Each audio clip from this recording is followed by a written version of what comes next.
On June 1st, 2024, Herriman City is celebrating 25 years as an incorporated city. We're talking about a lot of stories of the Herriman community. We had a conversation with the original incorporating city council. And today we're talking with Ted Facer, who's been around a long time and did a lot of really neat things in the community. And we want to hear your story. So, Ted, thank you for coming in. Really appreciate your time. Thank you. Well, I was a young man, only 19 years old, when Herriman was nominated, I think, either by Riverton or Copperton to be a Lions Club. And they called the meeting. And like I say, I was only 19 years old. I was single. But I was interested because my dad is a charter member of the Smithfield Lions Club from 1948 and all the work that he'd done through the years. So it interested me. So I joined the club. And of course, I got to know Rex Crump, Bryant Miller, Golden Butterfield, and all that bunch. So we got together to organize to build a building. And so we decided then to have a beef raffle and a rifle raffle and have the pancake breakfast. And we organized that. We sold all these tickets all over Kennecott and everywhere, and we sold lots of dollars worth of them. And that money went to build or to buy the building, the old building that's set up there. And so we poured that cement and put that building on there. Well, that building was moved on there by a crew, and then we had the cement poured by a cement people too. See, and so when it was back on, then we had to do some repair work on those barracks and that, and then of course we roofed it once, and they just re-roofed it 2 or 3 years ago before it was torn out. Well, it's longer than that. But time flies, but that was a meeting place. You had the old park, which wasn't as good, but you had to clean up the park for everybody played on it, played in the dirt, but on special days you clean up a little bit so it wasn't so rough, you know. But yeah, everybody met there, out in that park lot in between, set up the tables, whether they had a picture show in the church, just anything that went on in town that people wanted to gather, that's where they gathered, is on that area right there. In between that time, we needed organizing, we needed the grills that are up there, and I understand they're still marked Herriman Lions that you cook on today. And we didn't have tables. So Golden Butterfield and I, at that time, a little later on, we both worked 2 jobs. We worked on the Kennecott, we worked in the lumberyard. So we had access to a nice flatbed truck. And Murray City let us go to the park and get tables. And we would load up the tables to bring out there for the breakfast. And then what excess we had, we left in the basement, the grills and everything else. So, but every year that breakfast was a great success, and by selling the beef and the rifle tickets on it. And then we was involved in lots of community activities, especially the Herriman days. We dug a big pit out there, put a beef in it, cooked it. Well, we throwed wood in it all night long and burnt it, and then we put the beef in it, and the next day it was wonderful for town days. But back then you could have the grease pole, for the kids at the daytime, the grease pole and all sorts of games for the kids, and it was a great day. And so the Lions Club was involved in all that very heavily. And I just remember all those special activities at the breakfast, because you got to meet everybody, because the whole town come back then because we were small, plus all the tickets we sold from around the valley. And so that was great times. And then later on in 1972, of course, we moved and went to California. And so the only contact I had was through my father-in-law, Rex Crump, and J. Bryant Miller, and Golden, and all the other guys, the original guys, you know. And so I guess I'm fortunate I'm the last living member, the charter member of the Lions Club. And when you look at that list, there's, there's a lot of good men on there. So, what was it like to be a part of the Herriman Lions Club? I think sometimes we can get stuck in what's coming up next, or Herriman as it is today with 65,000 people. Herriman's been around a long time, and there's a lot of service done. There's a lot of devotion to community, to family, to friends. As someone who put your money where your mouth was and served and put your own time in and efforts, how did that make you feel? How did that make you feel serving with other people like you, who are also part of the Lions Club? Well, it made you feel good. That's part of life. You didn't have to ask twice. You had a project coming. All the hands would go up, say, I'll do it, we'll do it together. And it was a happy time, just like we was talking. When we cooked pancakes, we'd yell out, golden brown, soft in the middle, burn on the other side, how do you want them? Or the pork, it still might be wiggling, the bacon, and there's all sorts of statements that were made. So we had a lot of fun and laughed back and forth, and then accuse somebody else that their cooking was bad. You had to come to your grill at that time. And so it was a joyful time to go serve with people, and you really enjoyed it. It was not a labor. It was just a wonderful experience. So, for those who are watching this or listening who aren't familiar with what the Lions Club is, who maybe never heard of it, what is a Lions Club? What is the function, and what's the role in the community? Well, the Lions Club big thing is the blind. That's their big project. The main project is the blind. They collect glasses for the blind. They furnish money for the blind. I can remember, we never done it here, but I remember my dad selling brooms. You'd go up there and he'd say, I got a whole bunch of brooms. We're selling them for the donations to the blind. And so that was the main project. The rest of the money, I wasn't involved other than it took care of things that the building and the expenses. But the main thing for the Lions is the blind. That's the main project, the theme of the Lions. Tell me about this vest right here that we have. We don't often stage things for our videos, but I'm very curious about this and its story. This belonged to J. Bryant Miller, which, if you look in there, was on that plaque. And he was, well, maybe you didn't know J. Bryant. He was active in the community from day one. I mean, from back to when the cemetery was sagebrush and June grass. He was all part of that, a lot of the water system in this town. And he was always front and center. If you wanted anybody to help, you called J. Bryant first, and he'd recruit everybody else. But this is all the things and conventions that he went to, plus we voted him in, and he went to Tokyo, respected this area. And this is all the conventions that he went to for the Lions Club for years and collected. And so this is quite a tribute to Brian. And he was a great family member too. So, and well known in the community. Anybody that's been here, he's well known in the community. So, this is a great tribute to him. And in talking with his family, if you have a historic thing or anything like that, we think, or they think that this ought to be in a enclosed thing and displayed. I could see that in the town somewhere, just as a tribute, because he was a great resource to this town for what he done. So this is just something to honor him.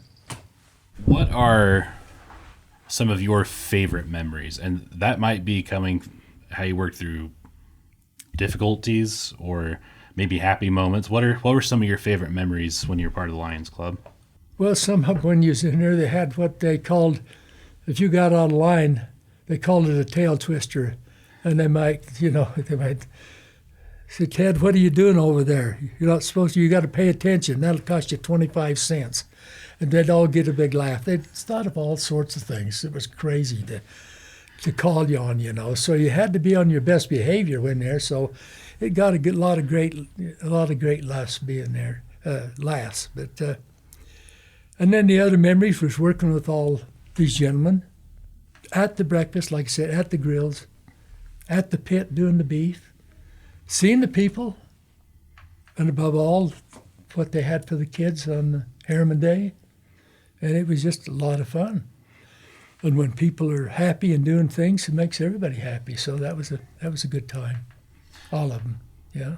I noticed that just a couple of days ago at the Memorial Day breakfast that you can still see Herriman Lions Club on the grills out there. Yes. And that's a tradition that has been around for a long time and something the city's going to keep doing for a long time. Absolutely, yeah. Then all this old history needs to be restored. It shouldn't go away, you know. I was certainly surprised when they closed it down, but a lot of times disinterest these days in the old clubs seems to take its toll.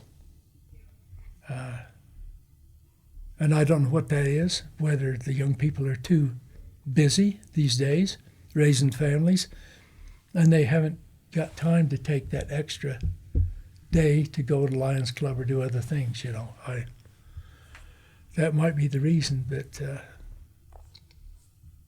but I'm thankful for my involvement through the years, and, you know, that was good.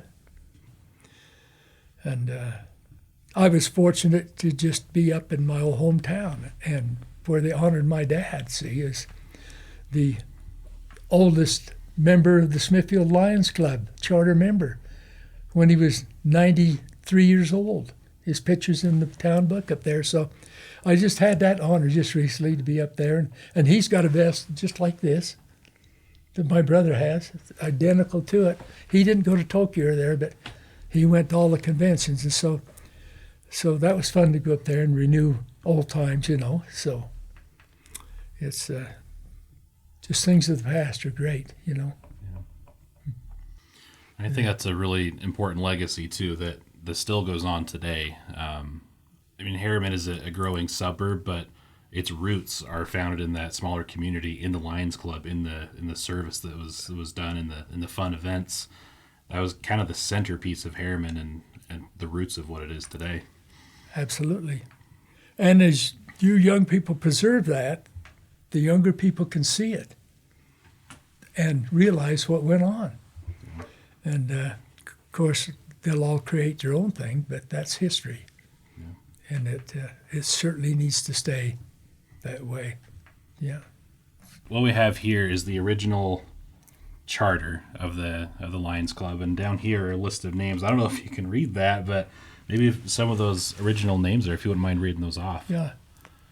Elton E. Bills, Arvid Bowles, Julian Bowles, Clyde Butterfield, Douglas Butterfield, Lawrence Butterfield, Almond Butterfield, Nephi Butterfield, Woodruff Butterfield, George T. Clark, Darrell L. Crane, Walter E. Crane, Dayton Crane, Rex Crump, DeLoss Crump, Jesse H. Danzy, Harvey R. Eastman, Ellis G. Foreman, Theodore N. Facer, Alonzo H. Freeman, James A. Miller, J. Bryant Miller, Earl Poore, Donald Swayze, and Harold Swayze.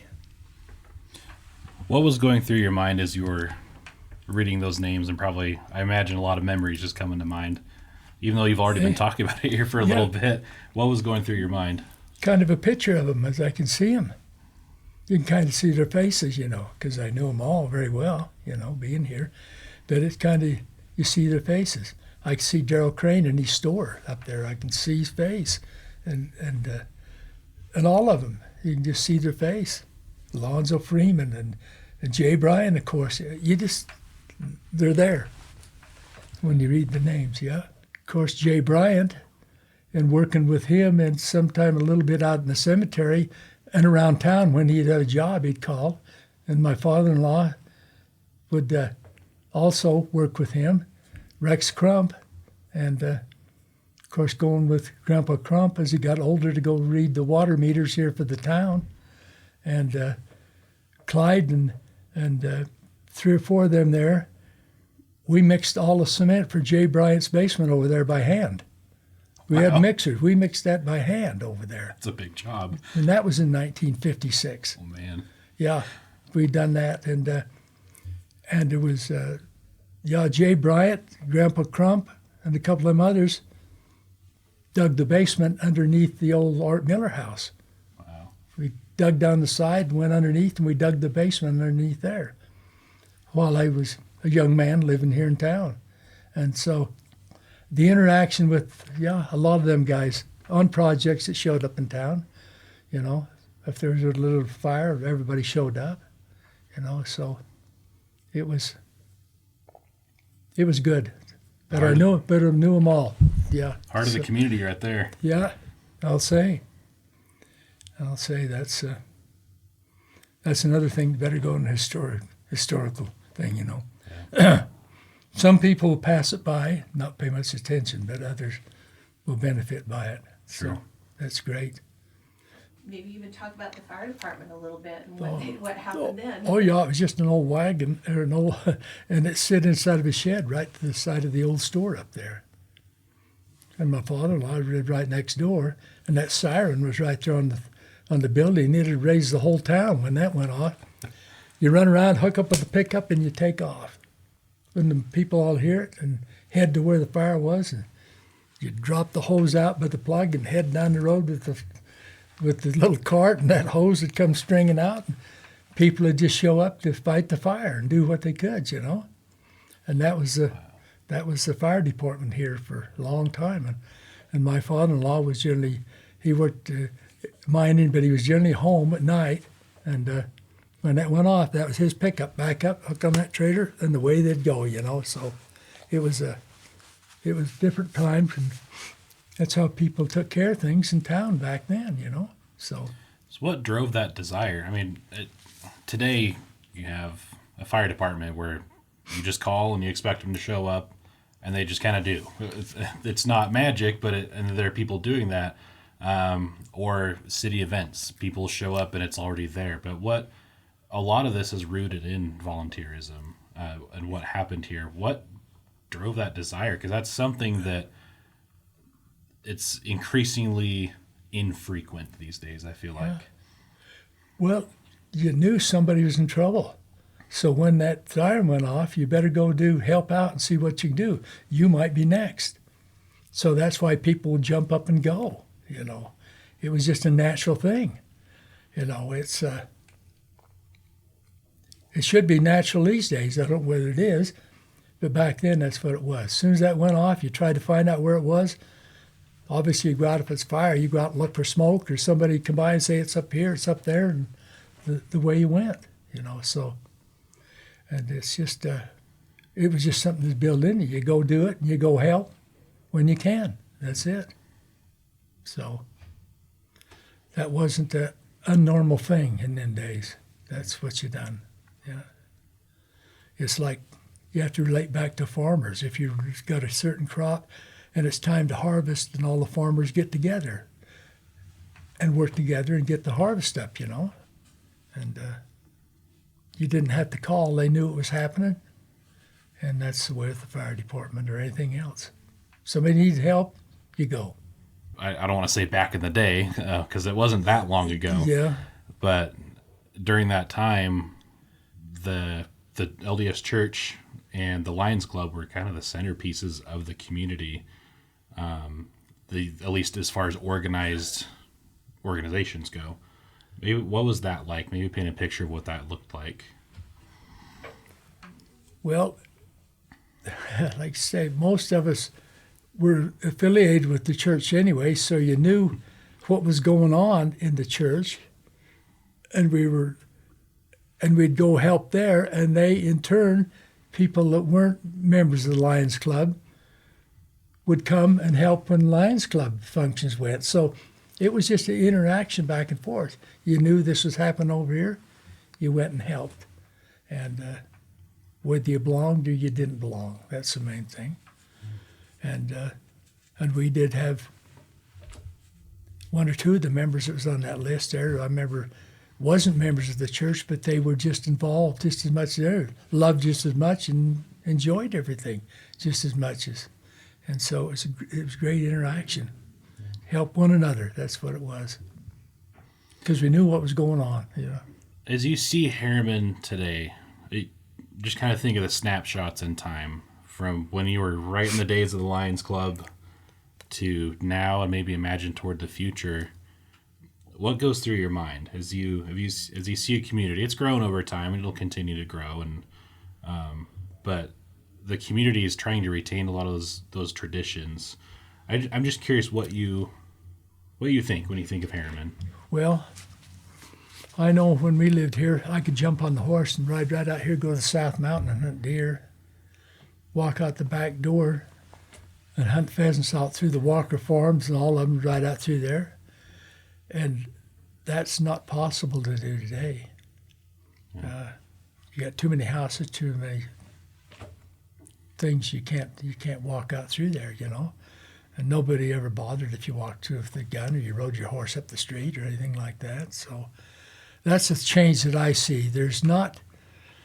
You can't go. I think about my son Rex when he jumped on the horse, him and Barry Miller, which was Brian's son, and they go out south and they find a sheep and her lamb out there, and they'd all been taken off the area out here, and they caught them, loaded them on their horses, brought them into town to the sheep men, and stuff like that. You can't do that today, and so that's, I think, great changes, but you can't stop change. And I'm amazed at the amount of houses and apartments and everything else when I come into town. Yeah. So that's the changes. You can't jump on the horse and head out of town and on the mountain. It doesn't happen anymore. Yeah. That's the changes. That's what goes through my mind when I sit there. Yeah. Well, I really appreciate your time today. I feel like we could talk about individual memories for hours. We're not going to spend that much time today, but I really appreciate you coming in, Ted, and sharing with us a piece of what you have with Herriman's history. Is something that, as the city grows and we go into the future, is a piece of our community we're going to try to preserve. Yeah, well, that'll be good. Yeah, like I said, this should go in a case because that's special. Yeah. And then people remember. His grandkids will come down and see that. Great grandkids, So that's important. Yeah. Well, thank you very much. I really appreciate your time today. Thank you.